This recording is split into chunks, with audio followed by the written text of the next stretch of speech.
Thank you for joining us for our International Student Summer Series. I am going to introduce myself and my colleague, and then we'll kind of chat about what this session will look like, and we'll go through some content. If at any point you folks have questions, can you please just enter them into the chat function, and Gracia will go ahead and try to answer your questions as best she can. In addition to that, she'll be posting some links and email addresses in the chat. So just make sure that you folks have access to the chat function there. If you do have questions about your own study permit, co-op work permit, the application process, if they are specific to your applications, please just send me an email afterwards and we can discuss them. I think we're going to be pretty tight on time today. So any personal questions, please just send me a note. And then anything that's general that everybody can benefit from, you can throw those all into the chat. So again, welcome to everybody to our summer series event. For this session today, we're going to be going over a few different topics. So I'm going to talk about some administrative essentials. So your permits, what documents to bring with you to the border, we'll talk about health insurance, bank accounts, all kinds of stuff. We're going to talk a little bit about academic success as well. So what classroom expectations look like here at Holland College. We'll talk about participation norms, attendance policies, those kinds of things. Going to talk about the cultural adjustment and life in Canada. So we'll talk about how you can deal with homesickness, what to expect when it comes to culture shock, weather preparation, all kinds of fun stuff there. I'm going to touch a little bit on housing and transportation and how to look for off-campus housing and that kind of thing. We will also discuss health and wellness, so what the health system looks like here in Canada and kind of how to navigate that. It's probably quite different from what you folks would be used to. And I'm going to touch on technology and practical tools to have as a student. So we'll talk about the college's online learning platform, how important emails are, how you can get phone plans, all that good stuff. So before we get too far into it, my name is Julia, and I am a RECIA, so a Regulated International Student Immigration Advisor. I've been working with Holland College for 11 years now, and my primary role is working with you folks, our international students. So I can help you out with study permit applications, whether that's extension, DLI change. I can help out with co-op work permits, post-grad work permits, all that good stuff. Permanent residency, unfortunately, is out of my scope of practice, so I cannot answer any questions on the permanent residency pathway. But while you're here as a student, I can support everything that way. I'd also like to introduce you to my colleague, Gracia. She is going to be watching the chat for any questions that come in. Gracia is located at our Summerside Waterfront campus. So if any of you folks have been accepted into programs up in Summerside, you'll be working directly with Gracia. I believe she said that she is on year 6 with Holland College, and she works quite closely with our international students as well. So we're both very happy to be here today to kind of give you the lowdown on some initial important information on what to expect while you're here at the college. And Gracia, if you wouldn't mind putting both of our email addresses in the chat, that would be great. And then that way, if anybody does have specific study permit questions, application questions, things like that, you can reach out to us individually. Okay, so we're going to get started here under the administrative essentials. So I want to let you folks know about what it's like when you actually arrive at the border in Canada. So when you fly into Canada, when you arrive at your first port of entry, whether that's Toronto, Vancouver, maybe it's Montreal, you are going to be required to go into secondary screening. So what will happen is you will meet with a CBSA agent, so Canada Border Services Agency, and they're going to ask you for some additional documentation. So when you go in to meet with the agent in secondary, you need to show your passport. They're going to be looking for your letter of introduction, which is also the letter you would have received from IRCC indicating that you had been approved for a study permit. Bring along your acceptance letter from Holland College. A letter of enrollment can also be very beneficial. So if you have registered for all of your courses, if you have not, make sure your files are complete and you get registered. And then you can request that letter of enrollment through your self-service account. Depending on what country you're coming from, you may need to show them your ETA or your visa. They may additionally ask for proof of funds. So bring along your bank statements, if you have a sponsor who is going to be helping you fund your studies here at Holland College, you need to bring along a letter from them indicating that they're going to be sponsoring you, as well as a copy of their bank statements from the last 4 months. So you do have to bring along your proof of funds with you just in case. They may not ask for it, but you should have it just in case they do. If you have your medical exam results, if it's required from your country to have a medical exam before you come to Canada, you can bring along your results. And you'll need to prove to the border officers that you will leave Canada at the end of your stay. So just be prepared to answer questions about your plans once you graduate from Holland College, and be prepared to answer any questions around your ties to your home country as well. And always answer these questions honestly.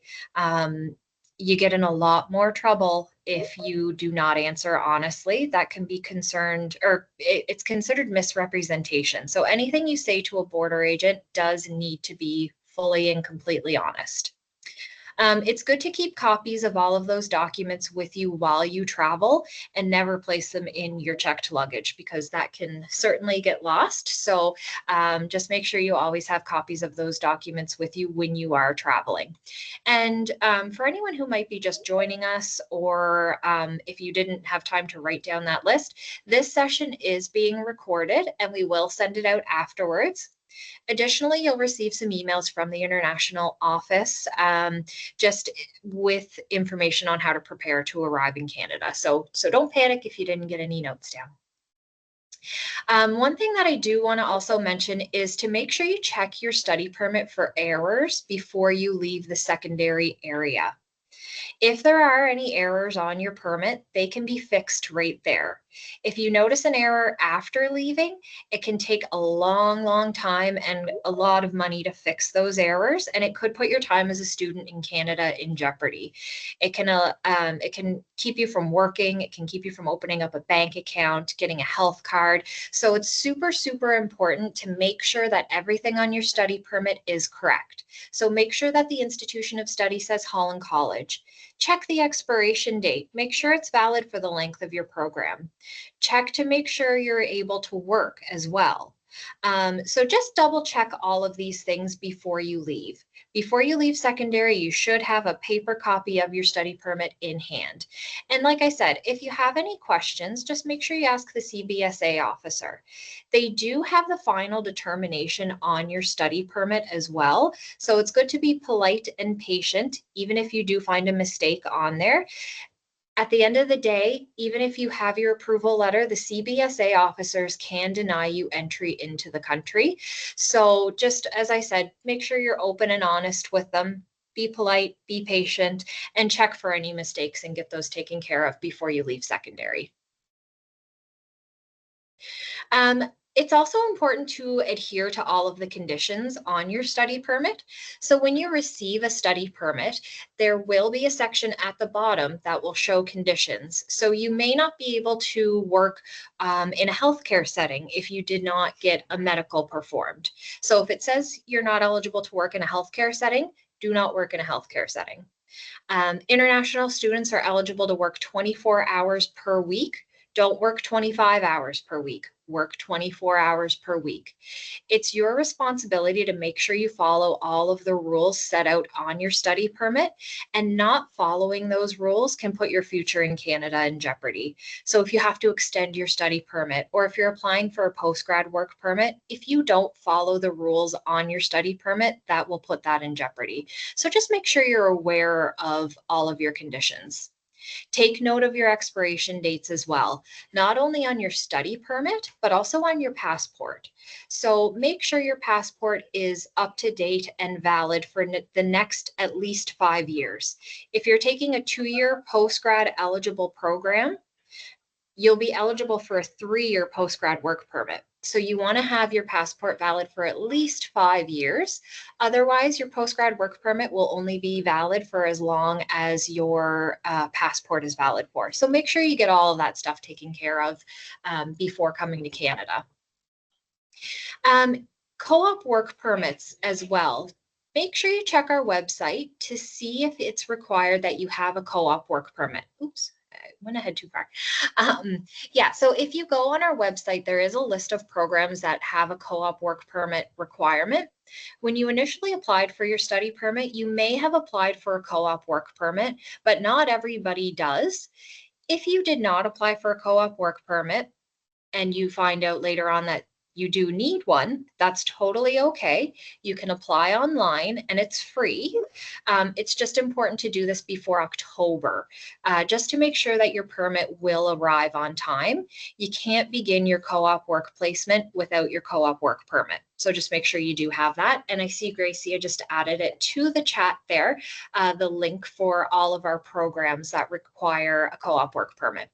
So if you need to apply for that permit, you can reach out to myself or Gracia, and our emails are at the top of the chat there, and we can send you the required letter for the co-op work permit. So not to panic, but just make sure you're aware if you need one or not.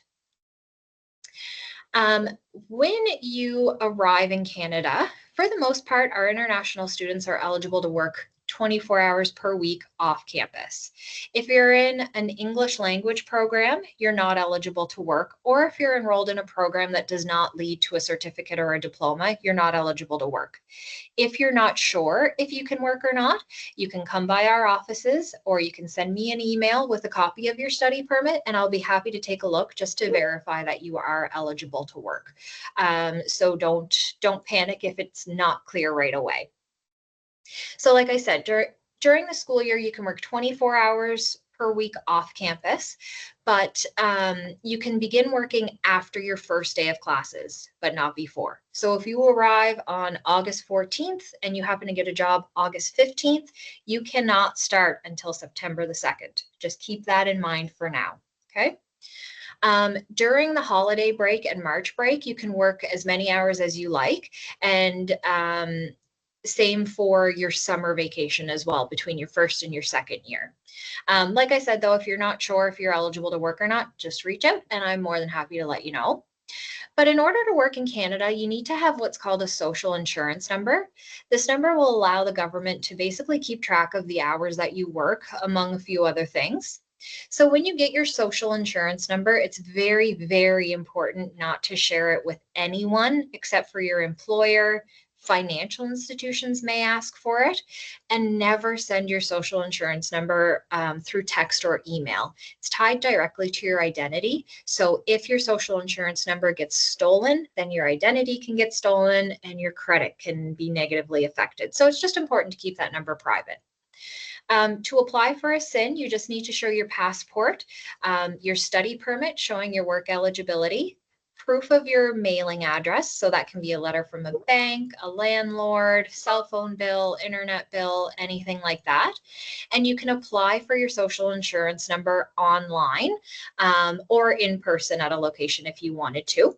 And I believe Gracia is going to send along the link as well for how to apply for a social insurance number, but you won't be able to do that until you arrive in Canada. But just so you know, the information is there. So you've got your social insurance number. Maybe you already have your job. Now you need to set up a bank account. You're going to get paid. The money has to go somewhere. So you will need to set up a Canadian bank account, and they're very, very easy to set up, especially with banks such as National Bank. We send a lot of our international students there, and really all you have to do is bring in your passport and your proof of address, and they can set up an account for you. You can actually even set up an account from your home country if you want and send money to your new account for when you arrive. But just keep in mind that you can't actually access the account until you're physically in Canada. But you can certainly set that up beforehand if that's something that you'd like to do as well. And that's just with National Bank. Other bank locations, I'm not sure if you can set up beforehand. So just make sure you do your due diligence and some research as well. So I want to take a second to talk about health insurance. So as an international student, you are covered by two different kinds of health coverage. You have the Holland College Student Union Health Plan, and then you can also get a PEI health card. You're automatically enrolled in two health plans with the Holland College Student Union.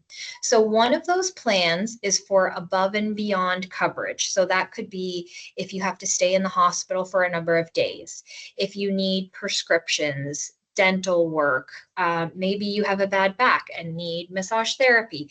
So one portion of the insurance will cover all of that above and beyond care.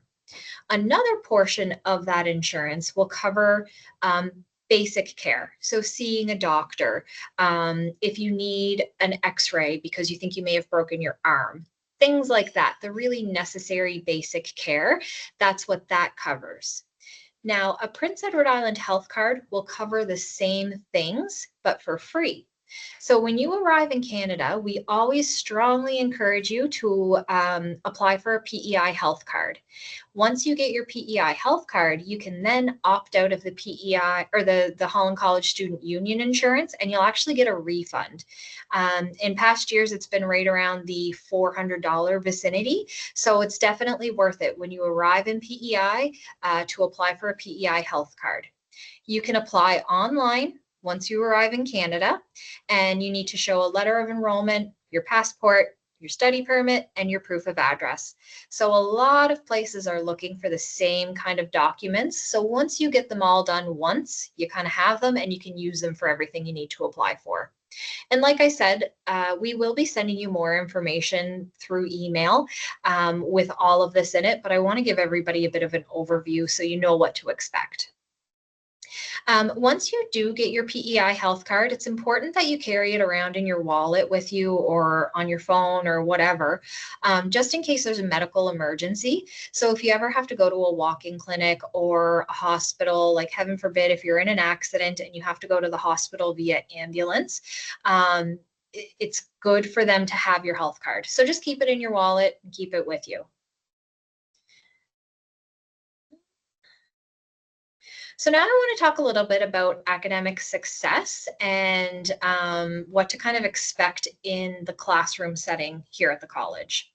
As far as classroom expectations go, we are a fragrance-free campus. So we have quite a few students and staff members who have very severe allergies to heavy perfumes or colognes.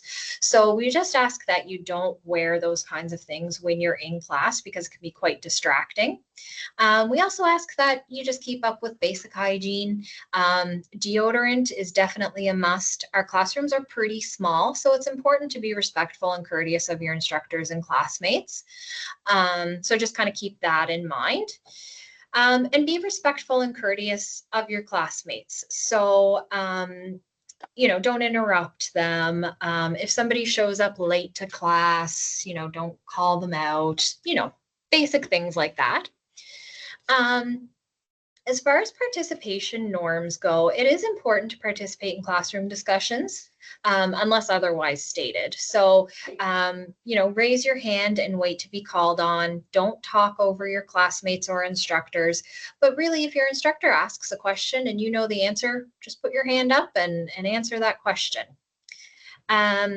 Attendance is mandatory at Holland College, and there are some programs that will actually exit you after 5 unexcused absences.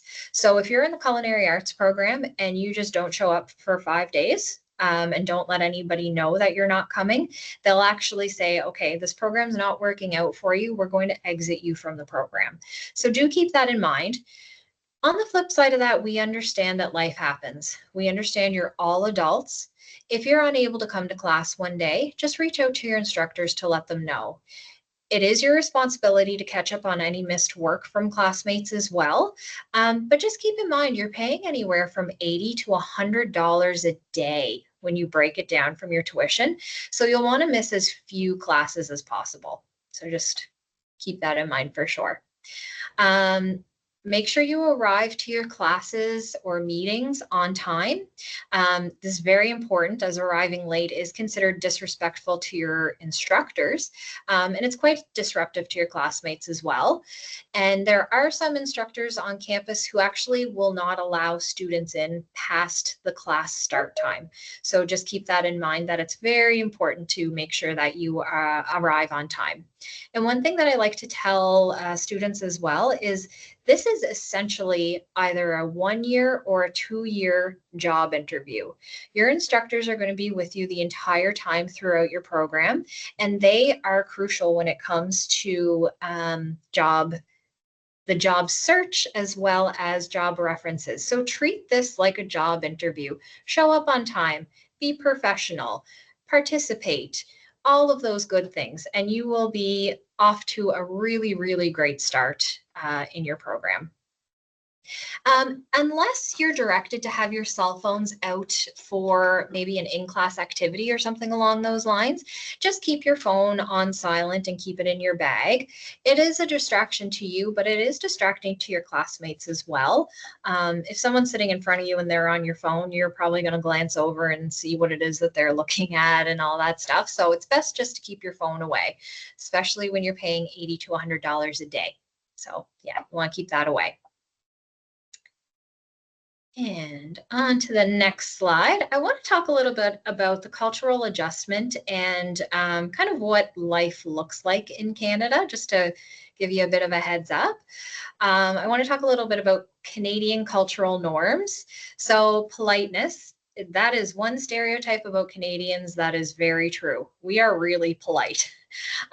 Kindness goes a really long way, and personal space is highly valued as well. So if you're waiting in a lineup, just give the person in front of you a little bit of extra space. Same goes when you're walking on the sidewalk or down the hallways, things like that. So just make sure that everybody has, their own personal space. Small talk is very common. We love to talk about the weather and just a lot of stuff that's not really important. But that's basically what we call small talk, and Canadians love it. Just go along with it. And I want to touch quickly on gender equality and non-binary identities. So I know that everybody comes from different parts of the world and that every country has its own customs and beliefs when it comes to gender identity and sexual orientation. It's totally okay if this is new or unfamiliar to you, but we ask that everyone in our learning communities treats others with respect, regardless of gender identity or who someone loves. If you have questions, you can always ask in a respectful and courteous way. So don't be shy with questions, but never assume anything. Don't assume someone has a husband because they're a female. And don't assume that because somebody presents as a female that they identify as a female. So just little things like that. If you do have questions or you want support, you can always reach out to Peers Alliance. So they are a company here in PEI, or a nonprofit here in PEI that offers support for our LGBTQ plus community. So you can always reach out to them. Now, dealing with homesickness and culture shock, it's really important to stay connected to your families back home. I know some students have had like a weekly regular call. So every Thursday night at 8 p.m., they call their family back home and have a video chat for about an hour. That's really great. Make sure you are still connected, but don't be overly connected. If you are relying on your support at home every minute of every day, that's also not a good situation. So you want to make sure you have a good balance of being connected with home and also exploring your new home. If you're feeling really homesick, you can join different campus clubs. At the very beginning of the year, you'll be introduced to a few different clubs. We have one called Global Buddies, where we'll actually match you up with someone from a different country, and you get an activity card and you do fun activities with this person throughout the year. We have sports teams, we have intramurals. There's all kinds of things where you can get involved and get connected with your new community. You can also create a home away from home. So maybe you set your room up similarly to how you have it set up back at home. Maybe you are going to some of our specialty grocery stores and making dishes from home that are comfort dishes for you. So you can create a little bit of a home away from home that will hopefully help with some of that homesickness, and try and focus on what you're gaining. So focus on what your future is going to look like. Why did you come here to begin with? Focus on the positive things and not necessarily what you might be missing back home. Culture shock is completely normal. Most of our students will experience it. So when you arrive in Canada, you're excited, you're in this new, beautiful area with lots of opportunities for you, and it's really exciting and really positive.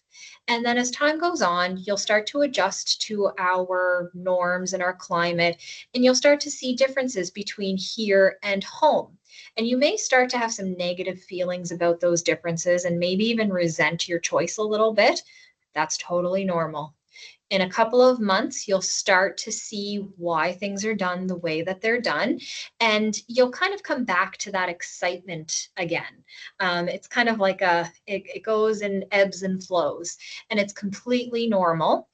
What we will do is we will bring in our Immigration Refugee Services Association to campus, and they do presentations for you folks on culture shock, what to or when to expect it, some techniques for how to deal with it, things like that.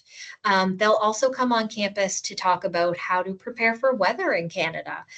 They have lots of little sessions that they do for you folks throughout the year, and I highly, highly encourage you to take advantage of those sessions because they are extremely informative. So make sure you do come around for those, and we'll notify you through email for those sessions. So just keep an eye on that. I would say the climate in Canada is probably pretty different from what a lot of you folks are used to. So we do get a lot of weather, and I think that's why we like to talk about it so much. When you arrive in September, it'll still be quite nice out. We'll probably be on average about 20 degrees Celsius per day. We'll still have lots of sunshine. It'll be nice and wonderful. Once we get into October, it's going to start to cool off a little bit. We're probably down to 10 degrees Celsius, and the days will start to get a little bit shorter. Then November, they're even shorter. It's getting dark around 4:30 now. We may start to see snow, things like that.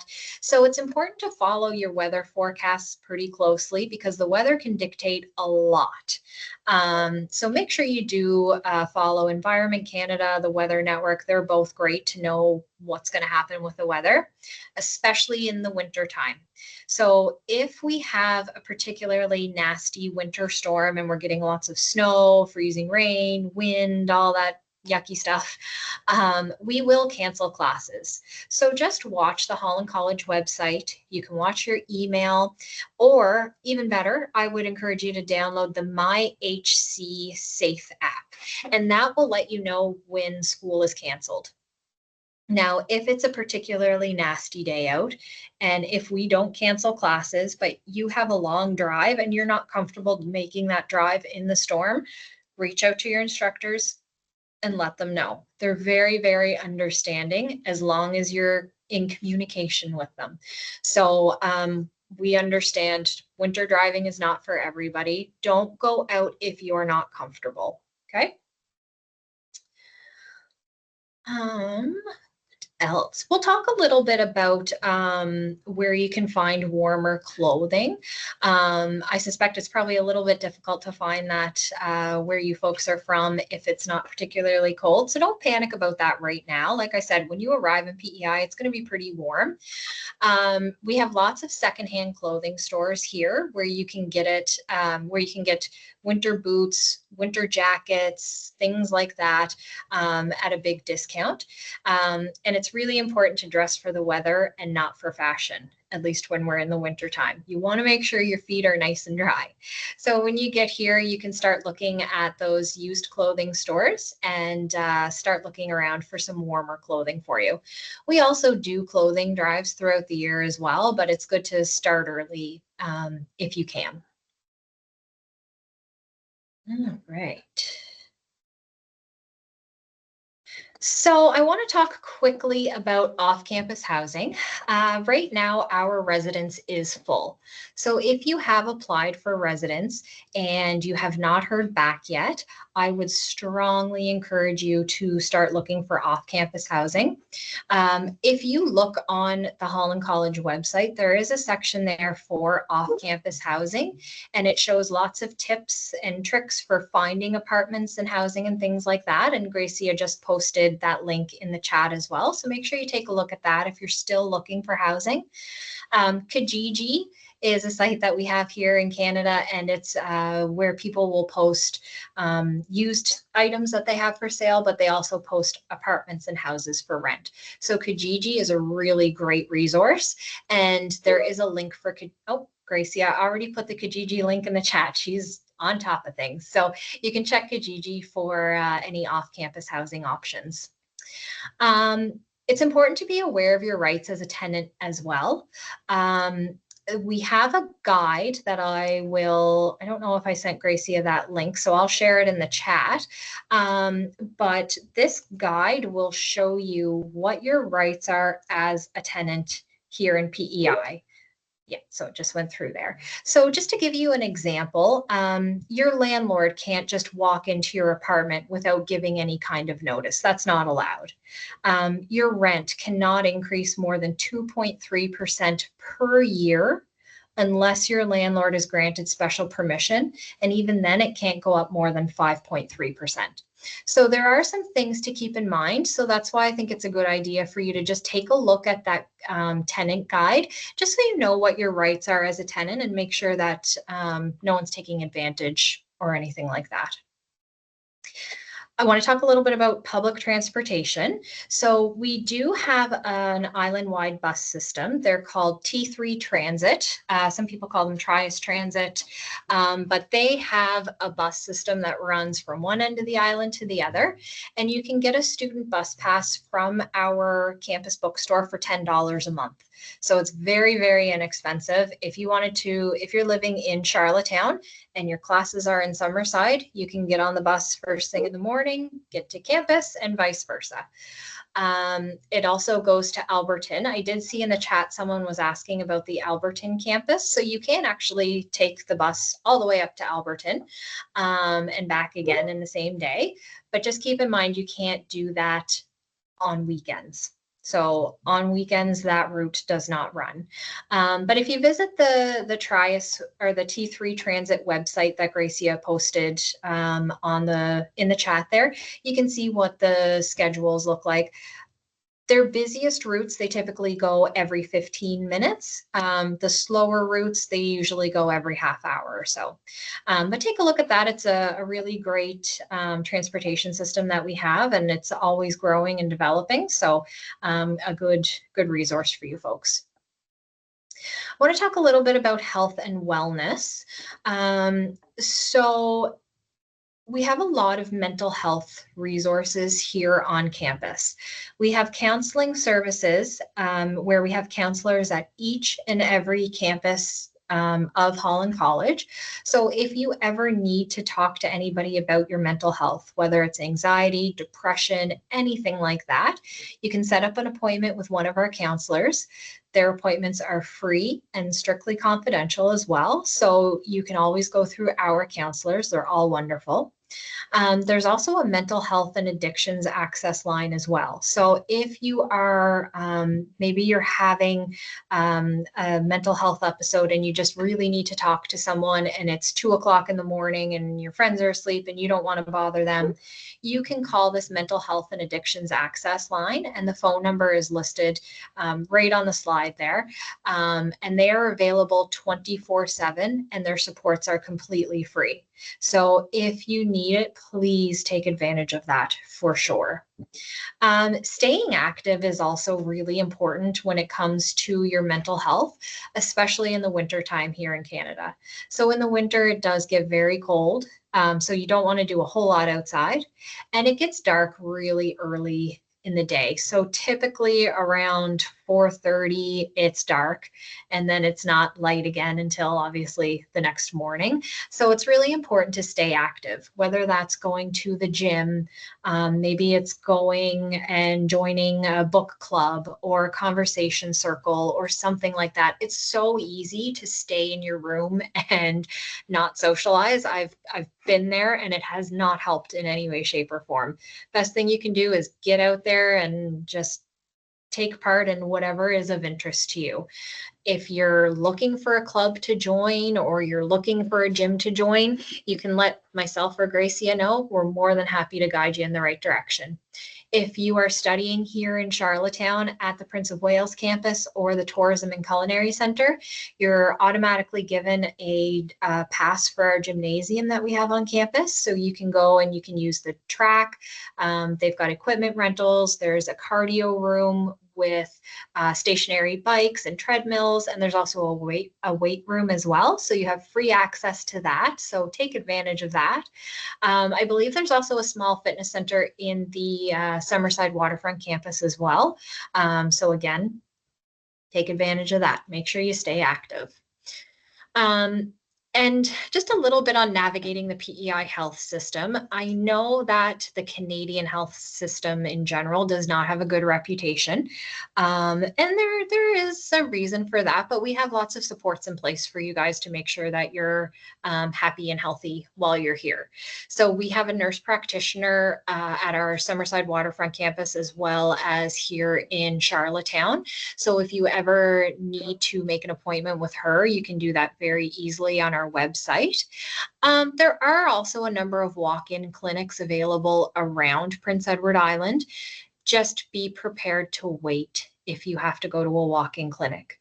Some of them do allow for pre-bookings, so they'll open up bookings at 6 o'clock in the morning.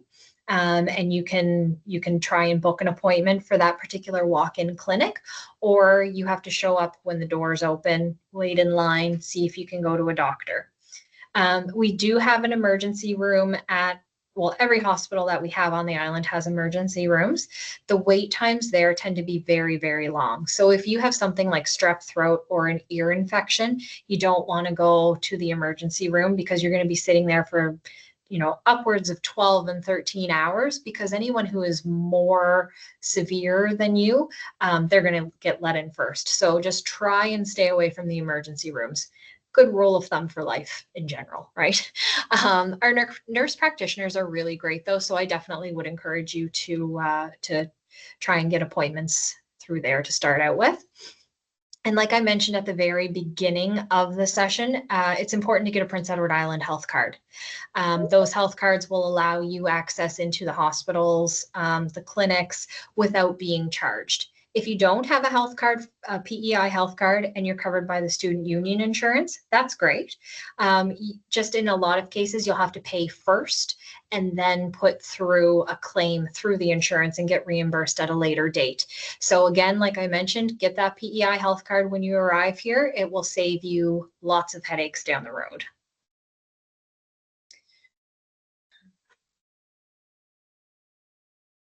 And then just quickly on technology and practical tools, I want to kind of touch on a couple of things here. So when classes start, you will be using what's called SAM quite frequently. So it's your Student Achievement Management System. All of your classes are on SAM.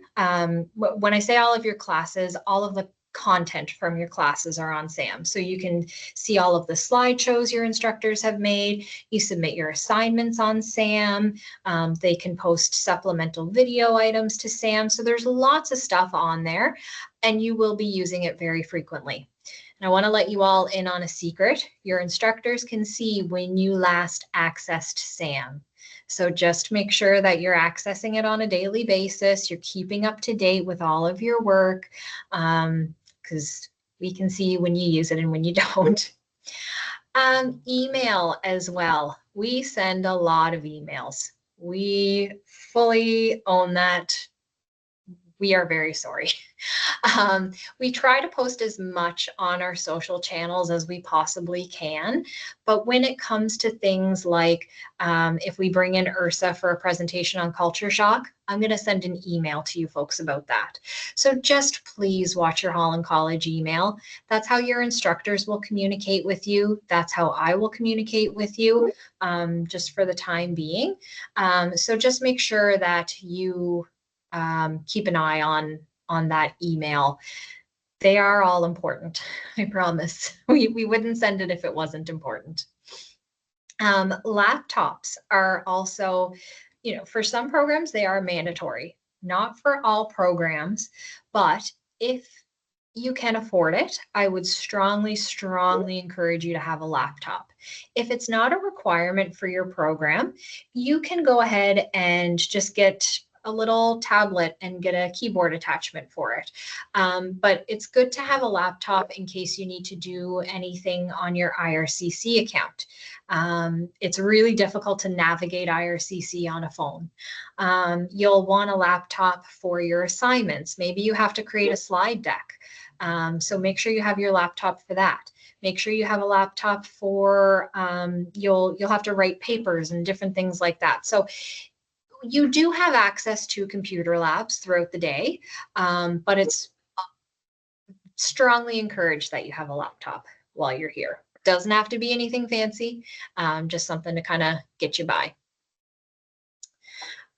All right. Okay, and so at this point, that's it for the content that I want to go over today. And as I had mentioned, this recording will be sent out to everybody, but we will also send you more emails.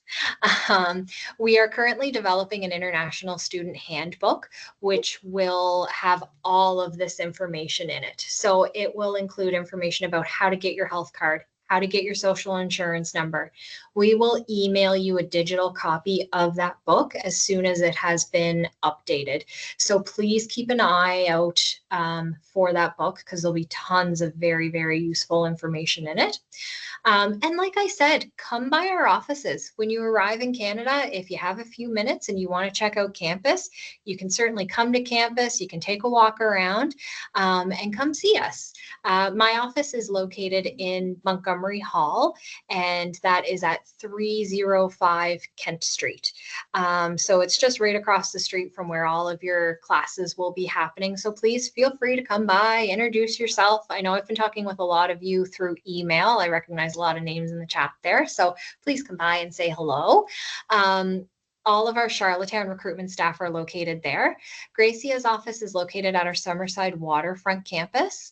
And we also have Brett, who is another recruiter, and he has an office down at the Tourism and Culinary Center as well. For any students that we might have at the Georgetown campus or the West Prince campus, we certainly do travel to those campuses. So if you ever want to set up a meeting with us, you can just let us know, and we're more than happy to come out and have a meeting with you. Oh yeah, I've got some people wanting email addresses again. So I'll put my email address in the chat again, and I'll put in Gracia's as well if anybody has questions for Gracia. So that one is julia.college.com, and there's Gracia. Yeah, and they are at the very top of the chat as well. But if you are new joining the session, they may not still be available for you. I don't know if you can see the chat from before you joined. So you've got our email addresses there. So please feel free to reach out to us anytime. I do see Lee had asked, do we need physical books in class? That will depend on the program that you are registered in. Some classes do require them, some classes do not. So if you go on our website, you'll be able to see what your book list looks like.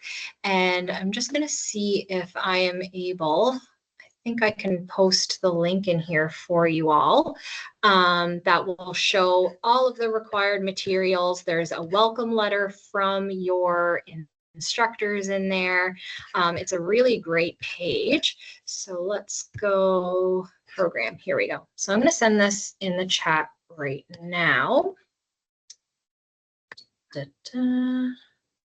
Okay, so if you visit that link and click on the program that you are coming for, you can see lots of information about what books you need, where your first classes are, all that good stuff. So make sure you do check that so that you're ready to go on the first day of classes, and you'll be able to see what you need for books. As far as your books go, you can purchase them from our bookstore. Or if you see that used copies are for sale around campus, you can buy a used copy if you need, or you can purchase them online as well. So you don't necessarily have to buy straight from our bookstore. You may also have the option to do a digital copy instead of a physical book copy. And if you can still learn from a screen, I would definitely recommend the digital copies as they tend to be a little bit less expensive. I see someone's asking, my class starts in September and I'm applying for my study permit now. Is it too late?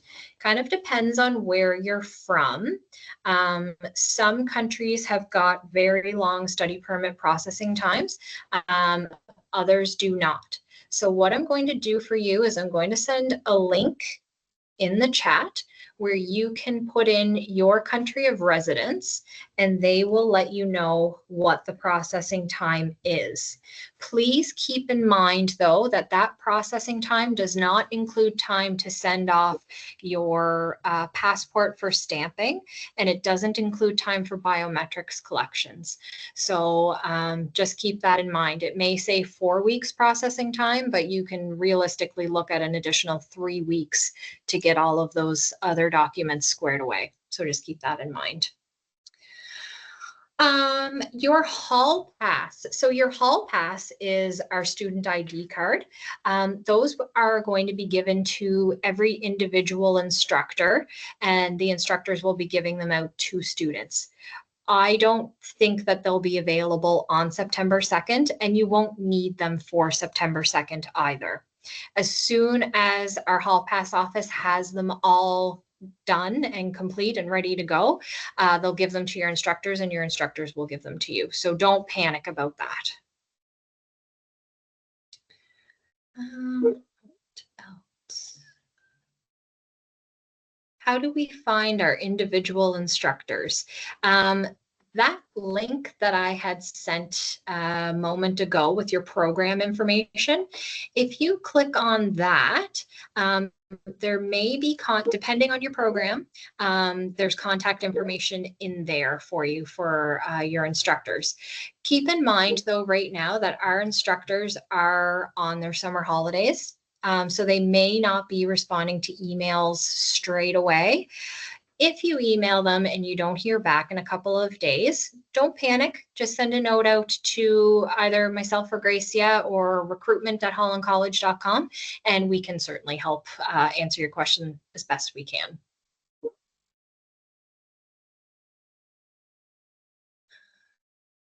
It looks like someone has their hand up right now.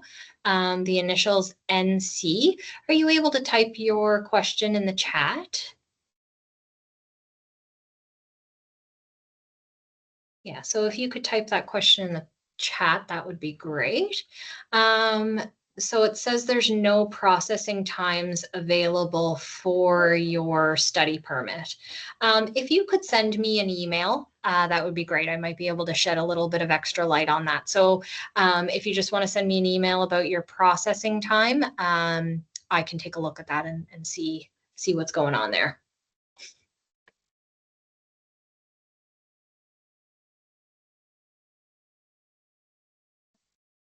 Okay, my dashboard is still flagged even after uploading all required documents. Yes, okay.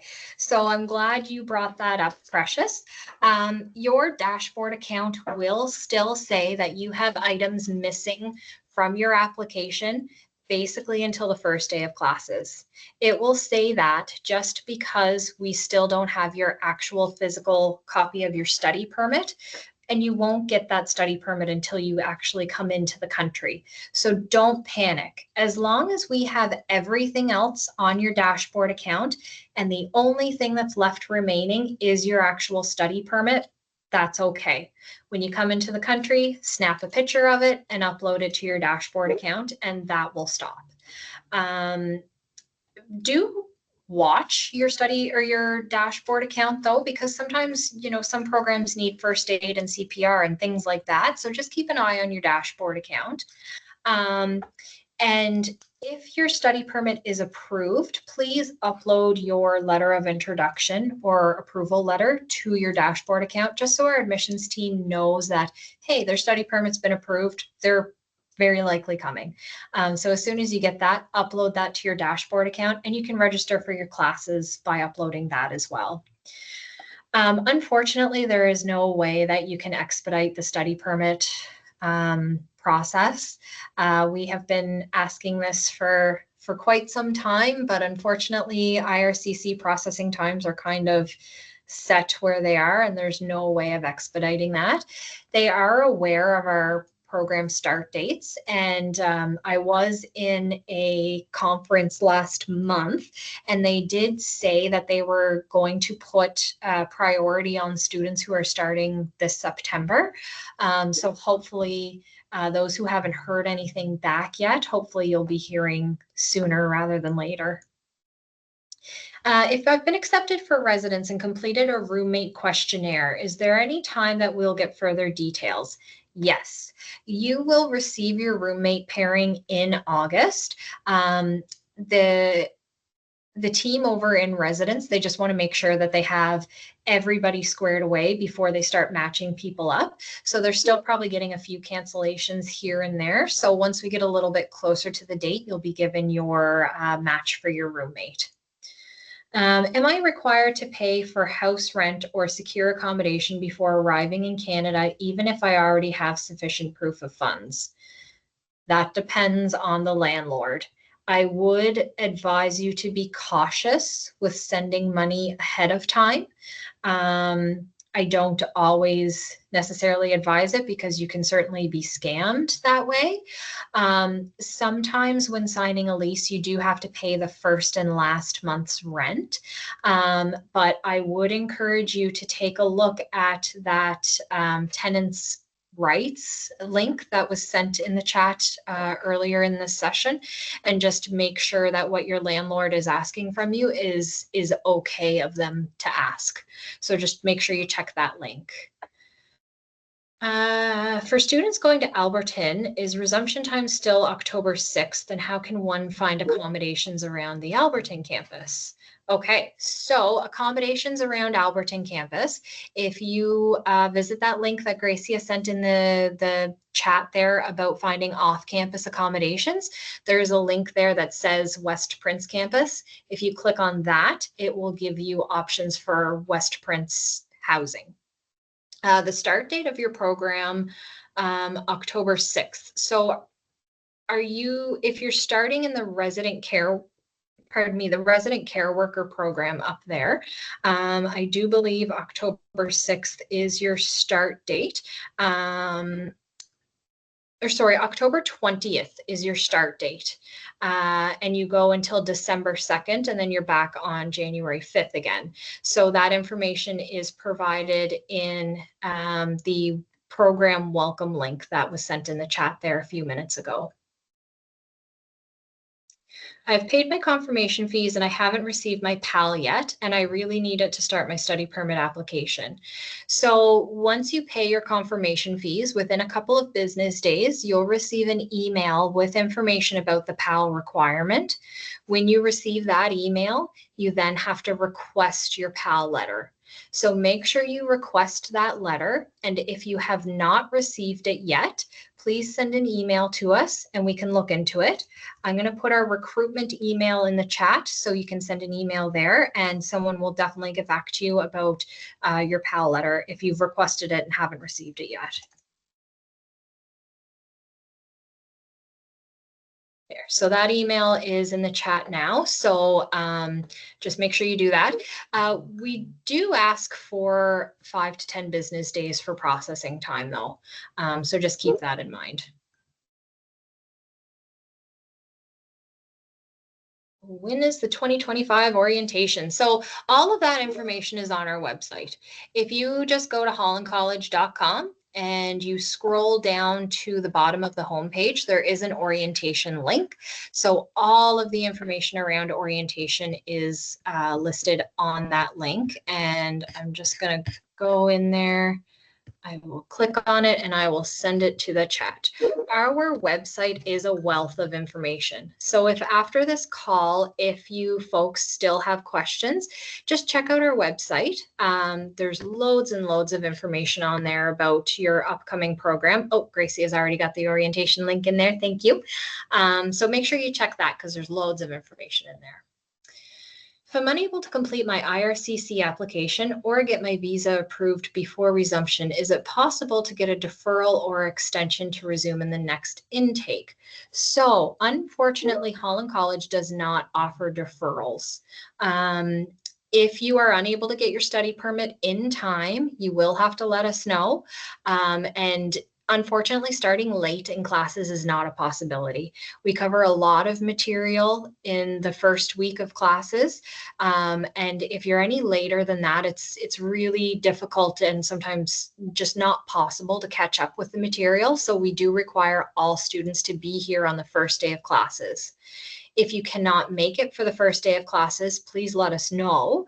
And if you do have to cancel your seat and you want to come for the following intake, so for September of 2026, you just have to reapply and you have to compete for a seat again. So just keep that in mind. So we've got just 4 minutes left on the session here. Like I said, make sure you folks monitor our website. Just take a look around at the orientation link that Gracia just sent there. There's loads of really important information in there. Keep an eye on your email accounts. So whatever email address you used when you applied for Holland College, keep an eye on that account. Once you're here in September and you're an official student with us, you'll be given a Holland College email account, and that's where we'll start sending all of your important information after September. So those 2 emails and our website are a huge wealth of information, as well as you can reach out to myself, Gracia, or the recruitment email address that I put in the chat as well. We are here to help you folks. This is a totally new experience for you. So please don't ever hesitate to reach out with any questions that you might have. We are happy to help.